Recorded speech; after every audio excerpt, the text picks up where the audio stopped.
नमस्कार, आप देख रहे हैं एसपी न्यूज। उत्तर प्रदेश की राजधानी लखनऊ में श्री कृष्ण जन्माष्टमी के अवसर पर भगवान श्री कृष्ण की छठी महोत्सव और गुरु पूर्णिमा महोत्सव के 2 दिवसीय कार्यक्रम का आज भव्य समापन हुआ। इस अवसर पर मुख्य अतिथि के रूप में समाजवादी पार्टी के वरिष्ठ नेता शिवपाल सिंह यादव और श्रीमती कुसुम राय और फिल्म जगत से आए अभिनेता शेखर सुमन, प्रीति झंगियानी, प्रवीण डबास, भजन सम्राट अनूप जलोटा और प्रसिद्ध हास्य कवि पद्मश्री सुनील जोगी मौजूद रहे। सभी अतिथियों ने आयोजन की खूब सराहना की। सपा नेता शिवपाल सिंह यादव ने संबोधित करते हुए कहा कि लखनऊ में ऐसे धार्मिक कार्यक्रमों का आयोजन पूरे प्रदेश के लिए गौरव की बात है। ऐसे आयोजन हमें प्रेरणा देते हैं और हमारे बच्चों के अंदर संस्कार विकसित करते हैं। शिवपाल जी ने आगे कहा कि ऐसे धार्मिक कार्यक्रम हम सभी को सकारात्मक ऊर्जा देते हैं और सही मार्ग प्रशस्त करते हैं। तो वहीं कुसुम राय ने इस कार्यक्रम को सफल बनाने के लिए लखनऊ वासियों और प्रदेशवासियों का आभार व्यक्त किया तथा साथ ही प्रीति झंगियानी ने कहा कि लखनऊ से सम्मान पाकर अभिभूत हूं और भजन सम्राट अनूप जलोटा के संबोधन के दौरान सभी श्रोता भक्तगण झूम उठे और राधे राधे की गूंज पूरे आकाश में सुनाई दी। कार्यक्रम के दूसरे दिन आज समापन के अवसर पर मां तुलसी पीठाधीश्वर एवं कथा व्यास श्री तुलसी जी महाराज की कथा का आयोजन किया गया, जिसमें श्री कृष्ण की जन्म लीला और नंद उत्सव लीला का रोमांचक मंचन हुआ। इसके दौरान श्री तुलसी जी महाराज ने कहा कि आज भगवान श्री कृष्ण की छठी महोत्सव पूरे हर्षोल्लास के साथ मनाई गई।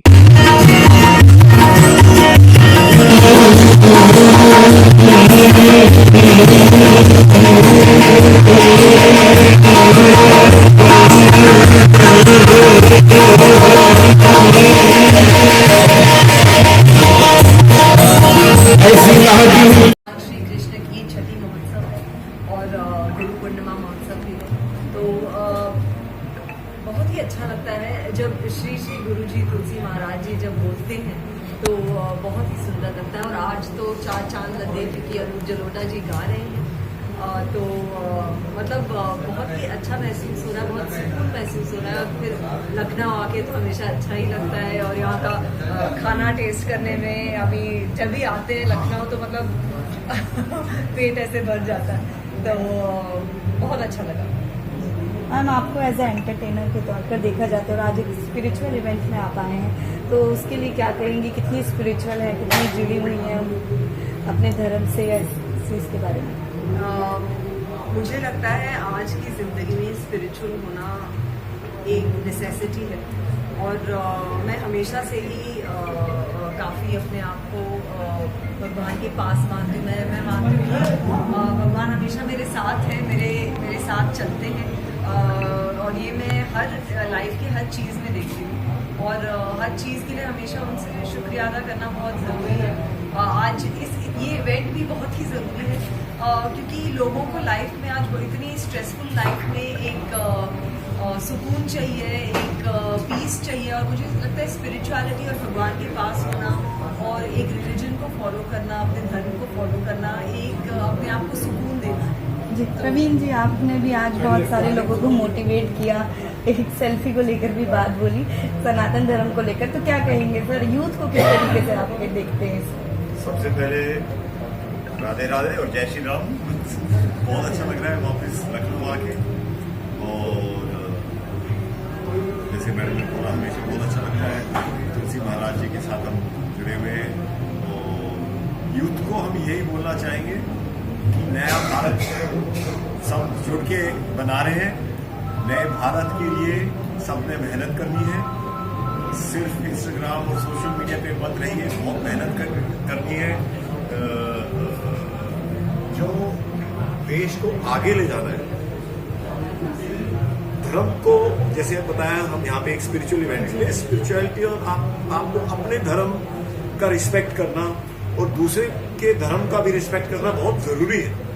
करेक्ट। और मैंने एक चीज स्टेज पे बोली जो मैं दोहराऊंगा कि कई बार कुछ हमारे समाज में कुछ ऐसे सेक्शन है जिनको ये आपको महसूस करवाने की कोशिश करते हैं कि अगर आप बोलते हैं कि मैं हिंदू हूं तो आप नॉन सेक्युलर हैं या वो कोई गलत चीज है। तो मैं ये कहना चाहता हूं कि अपने धर्म के बारे में बोलना आप घर से बोलिए, कोई क्या कहता है उसके बारे में फिक्र मत कीजिए।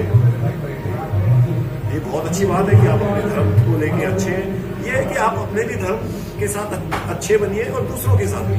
जो अपना धर्म, जिसका जैसा धर्म है वो फॉलो करो, वही भारत है। भारत में सब समेटते हैं, सब एक साथ है और पूरा देश एक साथ है।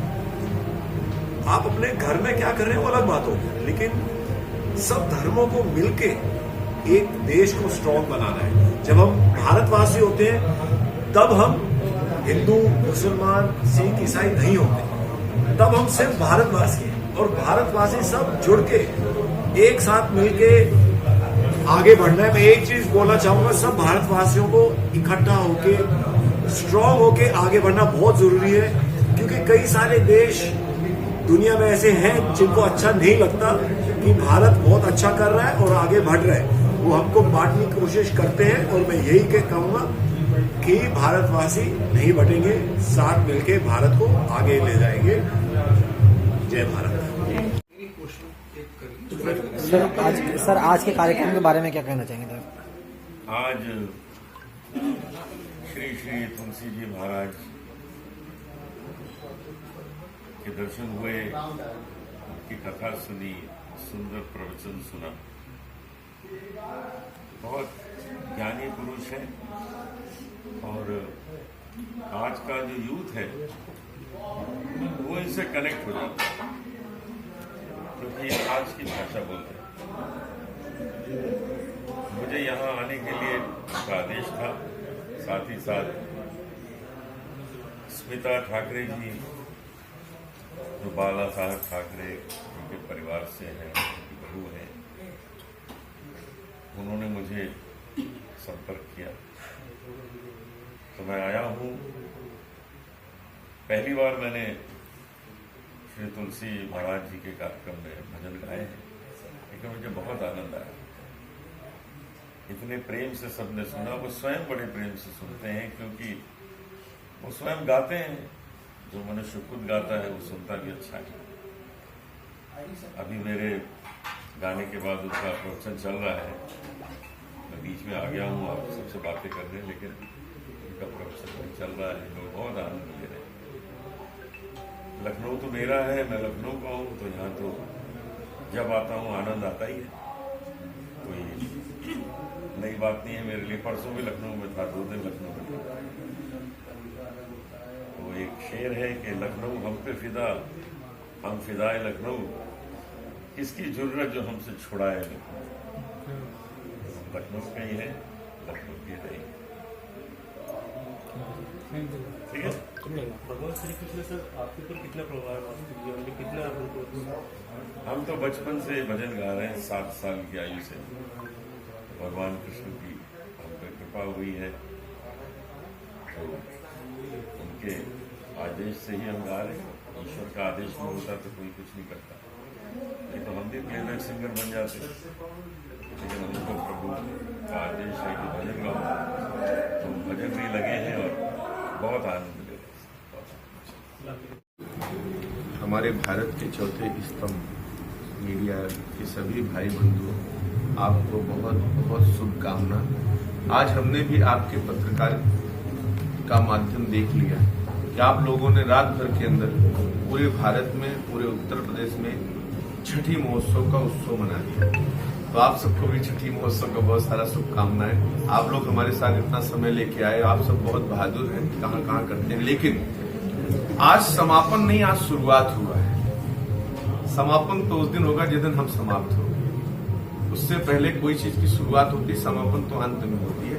ये प्रयास मेरा रहेगा कि लखनपुर में हर वर्ष हम आप सबके लखनऊ में, आप सबके लखनपुर में भगवान कृष्ण की छठी महोत्सव को और आनंदित और प्रभावशाली और आनंद और सनातन संस्कृति को जागृत करने में बिंदु से सिंधु तक पहुंच पाऊं। तो आप अगर सारे मीडिया कर्मी हमारे साथ हो जाएंगे और सब लोग ऐसे सहयोग करेंगे, तो एक दिन हम सब लोग मिलके महाराष्ट्र मुंबई में जुहू चौपाटी में बैठ के समुद्र आरती कर रहे होंगे। जिसमें हमारे इस प्रदेश उत्तर प्रदेश में बैठ के मैंने इसलिए निर्णय लिया कि इससे उत्तम प्रदेश भारत में कहीं नहीं है। यही वो भूमि है जहां भगवान राम और कृष्ण दोनों ने जन्म लिया। तो ऐसी भूमि से हमने ये संकल्प लिया है कि बिंदु से सिंधु तक यहीं से जाएंगे। सही उतर गोमती नहाए, चौथे दिवस अवधपुर आए। जिन भगवान राम ने सही उतर पार करके गोमती स्नान, उस गोमती तट के किनारे बैठ के यही संकल्प करते हैं कि भारतीय संस्कृति संस्कार को अपितु भगवान कृष्ण के अयोध्या मंदिर से अपितु जितने भी भारत में हिंदुत्व तत्व और सनातन तत्व को निर्माण करते हैं, उन सभी धामों को, चाहे वो सागर हो, चाहे वो अयोध्या हो, चाहे वो जन्मभूमि हो, चाहे कोई भी हो, हर कार्य को करने के लिए हम संकल्पित हैं और करते रहेंगे, बढ़ते रहेंगे। जो करते रहोगे भजन धीरे धीरे तो मिल जाएंगे सजन धीरे धीरे। इसलिए धीरे धीरे रे मना, धीरे ही सब होए, माली सींचे 100 गड़ा, ऋतु आए फल होए। तो अभी ऋतु आ गई। मैंने सावन के बढ़िया सा मौसम भादों में खूब सुंदर बारिश के मौसम में बीज लगाया है। ये बीज फल देगा। तो आप सबको यही कहना चाहता हूं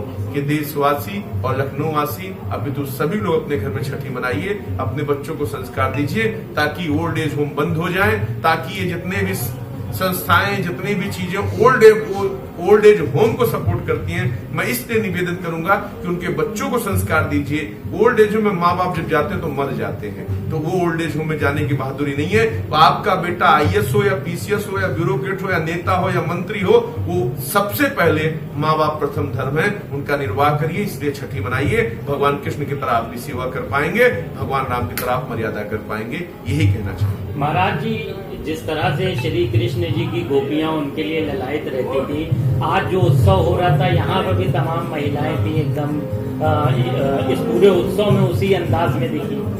मेरा आपसे कहना है कि अपितु आप लोग, हम लोग कहते हैं कि भगवान कृष्ण चले गए हैं, लेकिन आपको इस बात का प्रमाण दिख रहा होगा कि आज भी 7 अरब विश्व में लोग हैं। तो उसमें से ये गारंटी कर सकता हूं कि 3 अरब लोग आज भी भगवान कृष्ण को मानने वाले हो, चाहे रसिया हो, चाहे जर्मनी हो, चाहे यूक्रेन हो, चाहे दुनिया की कोई कंट्री हो, हर कंट्री में भगवान कृष्ण को मानते हैं और सभी भगवान कृष्ण को हर भाव में देखते हैं। कोई पिता के, कोई पुत्र के, कोई मित्र के, कोई दोस्त के, कोई सखा के, और जो जिस भाव में देखता है भगवान उसकी उसी भाव में मदद करते हैं। तो यहाँ जो जिस भाव से आया है उसी भाव में उसको मिल जाएंगे। यही शुभकामना देता हूँ।